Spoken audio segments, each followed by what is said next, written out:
स्वादे ओद्र भरै धाव कैसे ओसे प्यास न जाई हो। दर्बहीन जैसे पुरुषारथ मन ही माहि तवाई हो। नमस्कार दोस्तों, मैं अविनाश दास रेशनल कबीर यूट्यूब चैनल में आप सबका हार्दिक स्वागत करता हूं। साथियों, यदि चैनल को सब्सक्राइब नहीं किए हैं तो सब्सक्राइब जरूर करें। शेयर करके वीडियो को हर ग्रुपों में अपने हर मित्रों तक पहुंचाएं। बेल आइकन को प्रेस करें, ऑल नोटिफिकेशन ऑन रखें ताकि हर नया अपडेट आप तक पहुंच सके। लाइक और कमेंट जरूर करें दोस्तों। जैसा कि आप जानते हैं, इस चैनल का उद्देश्य किसी भी जाति, धर्म, संप्रदाय या व्यक्ति विशेष को आहत पहुंचाना बिल्कुल नहीं है। इस चैनल का उद्देश्य है दोस्तों, जन जन में तार्किक विचार पैदा करना, वैज्ञानिक सोच पैदा करना और लोगों को उन्नतिशील बनाना, कुंठित भावना से, हीन भावना से निकाल करके और प्रगतिशील भावना और उत्साह से, साहस से मोटिवेट करना इस चैनल का मुख्य उद्देश्य है दोस्तों। तो मैंने एक सतगुरु कबीर साहब की जो है पंक्ति आपके सामने रखी है, संक्षेप में उसको मैं अर्थ करता हूँ। इसके बाद जो है मनुस्मृति, जो आज का विषय है, उस विषय पर हम चर्चा करेंगे। सतगुरु ने कहा है, स्वादे ओत्र भरै धव कैसे हो से प्यास न जाई हो। दर्बहीन जैसे पुरुषारथ मन ही माही तवाई हो। साथियों, सतगुरु कबीर साहब का जो काल है वो एक ऐसा दौर है कि उस टाइम पर तुगलक वंश, लोधी वंश, इस्लामिक शासन भारत में रहा है। लेकिन साथियों, मुल्ला मौलवियों का तो चलता ही था, साथ साथ जो है ब्राह्मणों का चलता था।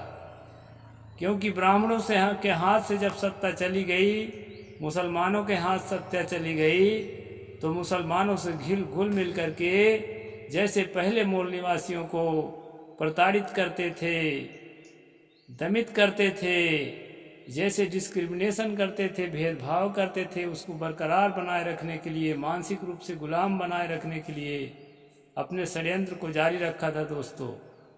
इसलिए सतगुरु के समय में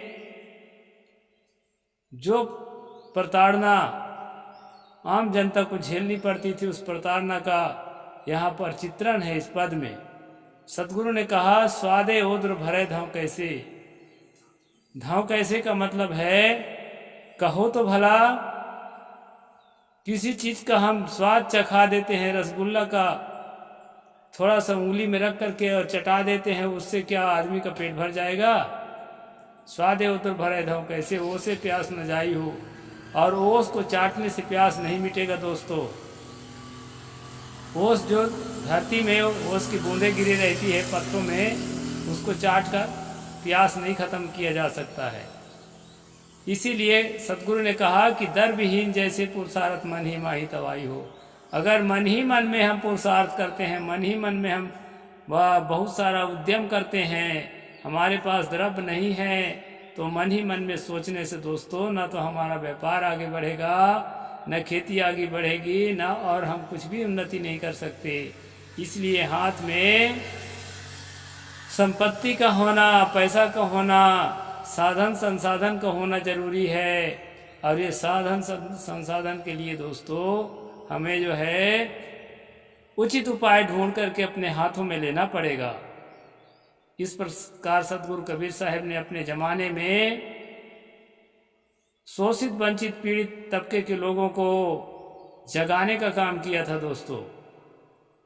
तो परेशानी क्या थी, उनके समय कौन सा कानून लागू था? उस समय दोस्तों हिंदू राजाओं में मनु राज्य था, मनु स्मृति का कानून लागू था, राम राज्य का कानून लागू था दोस्तों, हिंदू राष्ट्र का कानून लागू था।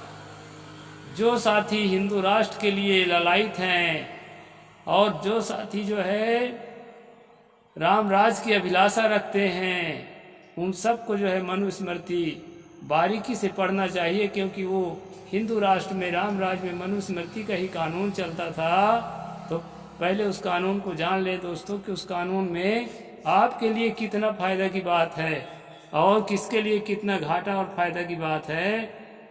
सदगुरु कबीर साहब के समय में जनता तरस रही थी, तड़प रही थी, सुख के लिए, सुविधा के लिए, रोटी के लिए, कपड़ा के लिए और छाया के लिए और हर सुविधाओं के लिए। उसमें दोस्तों मनुस्मृति का कानून ही खास जिम्मेदार था। इसलिए सदगुरु ने ऐसा दुख दर्द का बयान किया है।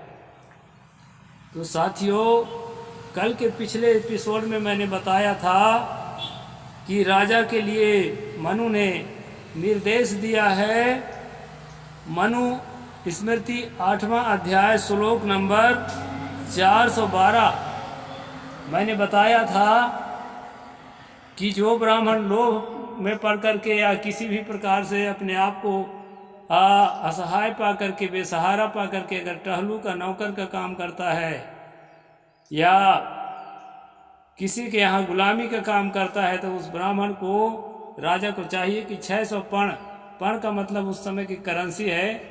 आज के भाषा में कहा जा सकता है कि 600 रुपये का उसको जुर्माना लिया जाए, ताकि वो दोबारा दूसरे के यहाँ नौकरी करने का काम ना करे।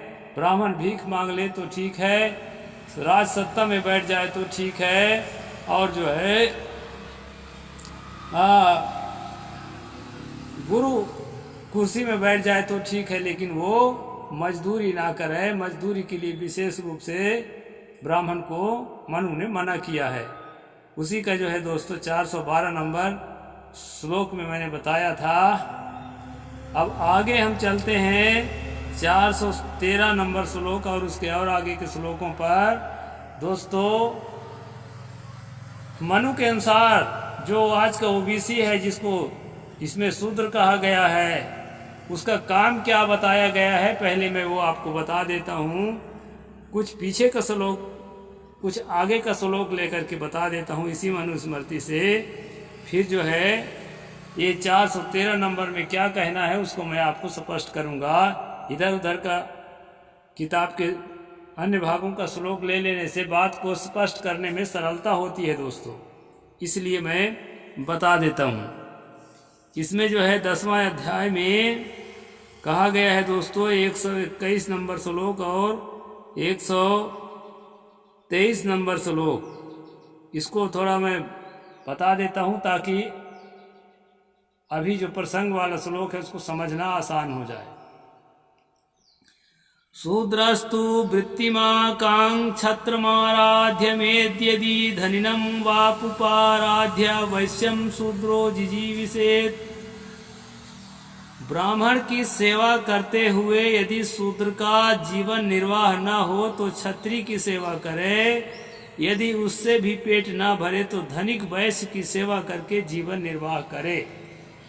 यहाँ शूद्रों को जीवन आजीविका के लिए क्या बताया है दोस्तों। सबसे पहला कर्तव्य है कि ब्राह्मण जाति के आदमी के घर में जो है सेवा करे, उसके घर के साफ सफाई करे, कपड़े की साफ सफाई करे, टट्टी फेंके और जो है झाड़ू पोछा लगाए, कपड़ा धोए और तमाम तरह के काम जो है उसके खेती बाड़ी का काम करे हैं। ये सब करने पर भी अगर उसका पेट नहीं भरता है तो यही सब काम छतरी के घर में करे, और इतना पर भी अगर नहीं काम चल रहा है, बहुत कम पैसा दे रहे हैं, तो वैश्य के घर में जाके फिर कर ले। ये जो है श्लोक नंबर 121 है। और दोस्तों 123 नंबर में फिर क्या कहते हैं, विप्रसैवेव शूद्रश्च विशिष्टम कर्म कीर्त्यते यतो न्याद्धि कुर्ते तद्भवस्यस्य निष्फलम। ब्राह्मण की सेवा करना ही शूद्र का विशिष्ट कर्म कहा गया है। इस कार्य से भिन्न वह जो कुछ कार्य करता है उसके लिए निष्फल होता है। यानी अगर जो काम बताया गया है उससे हट करके अगर वो अपनी तरह का काम करना चाहता है, कुछ व्यावसायिक गतिविधियों में अपना आगे बढ़ना चाहता है, या राजनीतिक गतिविधियों में आगे बढ़ना चाहता है, या शिक्षा पा करके विद्वान होने के सपना देख रहा है, तो वो सब निष्फल हो जाएगा, क्योंकि उसके किस्मत में नहीं लिखा है। इसलिए ओबीसी के घर में, शूद्र के घर में पैदा हुआ है पूर्व जन्म के कर्म के कारण। लेकिन दोस्तों आप आज वर्तमान में प्रत्यक्ष देख रहे हैं कितनों ओबीसीओं को, कितने एससी एसटीओं को पढ़ पढ़ के जो है अधिकारी बन रहे हैं, बड़े बड़े जो है पद में जा रहे हैं और राजनीतिक रूप से जो तैयार हो रहे हैं। भले ही षड्यंत्र करके अभी हेमंत सोरेन को जेल में डाल दिया गया है, इस तरह से कुछ घटनाएं घटती हैं, लेकिन उसको परवाह न करते हुए संघर्षशील जो शूद्र हैं, जो एसटी एससी हैं, जो ओबीसी हैं, वो दोस्तों प्रधानमंत्री और राष्ट्रपति बनकर के भी दिखाते हैं और जो है बड़े बड़े वैज्ञानिक बन के दिखाते हैं। तो अवसर से वंचित रखने के कारण आगे नहीं बढ़ सकते, और जब अवसर से वंचित नहीं रखते हैं दोस्तों, तो दुनिया के हर आदमी में वो काबिलियत है जो अपने आप को जहाँ है वहाँ से कई गुना ऊंचा उठा सकता है। आप में, हम में, सब में काबिलियत है दोस्तों। अपने काबिलियत का परिचय दें, हाथ पर हाथ धर कर न बैठे रहें। आपको मेहनत करना है, हिम्मत करके, साहस करके आगे बढ़ना है। आज भारत स्वतंत्र है, देश में संविधान लागू है, भले ही उसको ठीक से लागू नहीं करते हैं, लेकिन फिर भी कम से कम आपको आगे बढ़ने का रास्ता जो है खुला है। इसलिए हाथ पे हाथ धर के न बैठे रहें, शिक्षित हों, संगठित हों और जीवन में संघर्ष करके जीवन को उन्नत बनाने के लिए, देश को उन्नत बनाने के लिए, दुनिया को उन्नत बनाने के लिए उसमें अपनी भागीदारी सुनिश्चित करें। तो दोस्तों ये मनु का राज नहीं है। मनु का राज में जो बताया गया था उसको मैं बता रहा हूँ कि कोई भी शूद्र को जो है ब्राह्मण के घर काम कर ले, झाड़ू पोछा लगा ले, नौकरी कर ले, उसकी इच्छा अनुसार काम करे, छत्री के घर कर ले, वैश्य के घर कर ले और इसी तरह से अपना जीवन जिए। इसी के लिए उसको परमात्मा ने बनाया है। इस प्रकार से जो है मनुस्मृति में ये बात आपको स्पष्ट रूप से बताया गया है। अब मैं ये बताना चाहता हूँ दोस्तों, शूद्र को क्या खरीदा भी बेचा भी जाता था? कई लोग कहते हैं कि ये विदेशों में दास प्रथा रही है जहाँ शूद्र को खरीदी बिक्री किया जाता था। साथियों, भारत में भी मनुराज में, राम राज में, हिंदू राष्ट्र में गरीब लोगों को, अर्थात जो है जो मूल निवासी यहाँ के जो पिछड़े हैं, दलित हैं, आदिवासी हैं, उनको पकड़ कर खरीदा और बेचा जाता था दोस्तों। और बिका हुआ आदमी के साथ पशु के समान, जैसे पशु को खरीद के रखते हैं उसी तरह से उसकी कोई अपनी, कहना चाहिए कि आज़ादी नहीं, उसका अपना कोई स्वाभिमान नहीं। उसको चाहे जैसा करो, जैसा व्यवहार करो, जितना मारो, जितना पीटो, जो काम कराओ, बीमार रहे चाहे भूखा रहे, कोई परवाह करे भी नहीं, कुछ भी करा सकते हो। जिंदा रखने के लिए थोड़ा सा खाने बस को दे दो और कोई भी काम करा सकते हो। उसको करना पड़ता था क्योंकि वह बिका हुआ होता था। और बेचता कौन था? बेचता दूसरा आदमी, जो दूसरा ब्राह्मण है, जो दूसरा सवर्ण है, वो पकड़कर बेच देता था दोस्तों। तो यहाँ पर मैं निराधार कुछ नहीं कहता हूँ। कुछ बदमाश लोग जो है ना, ऐसा कमेंट करके आपको भटकाने की कोशिश करते हैं कि ये शख्स जो है सच नहीं बोलता है। मैं मनुस्मृति के श्लोक को पढ़ करके सुनाता हूँ। किसी प्रकार से मैं अपने तरफ श्लोक नहीं बनाता और न मैं कोई संस्कृत का विद्वान नहीं हूँ। तो यहाँ पर दोस्तों संस्कृत का किताब मनुस्मृति खुला हुआ है और मैं आपको पढ़कर सुनाता हूँ कि कैसे शूद्रों को खरीदा और बेचा जाता था। कलार जिसको बना दिया गया उसको दारू बनाने के लिए विवश किया जाता था। तेली जिसको बना दिया गया उसको तेल पेरने के लिए विवश किया जाता था। कुर्मी लोधी जिसको बना दिया गया, जाट गुर्जर जिसको बना गया, मराठा जिसको बना दिया गया, उनको दोस्तों हल जोतने के लिए विवश किया जाता था। खेत में घास छीलने के लिए विवश किया जाता था। जाति के हिसाब से ही काम करने के लिए विवश किया जाता था। जो जिस जाति का है उसको खरीदकर उससे उसी जाति के हिसाब से काम लिया जाता था। तो यहाँ पर जो है बताया है दोस्तों, शूद्रम तो कार्येदात कृतम कृतमेव च दास्यैव ही सृष्टो असो ब्राह्मणस्य स्वयंभुवा। ये श्लोक नंबर 413, श्लोक नंबर 413, 8वां अध्याय मनुस्मृति। इसमें कहा है दोस्तों, शूद्र खरीदा हुआ हो या ना हो उससे नौकर का काम ही ले, क्योंकि ब्रह्मा ने ब्राह्मण की सेवा के लिए ही उसे बनाया है। यदि शूद्र को खरीद कर ले आए हो, अच्छी तरह से बकरी की तरह है, उसको खरीद करके अपने घर में बांध कर रख लिए हो, तो उससे तो नौकर का काम कराना ही है।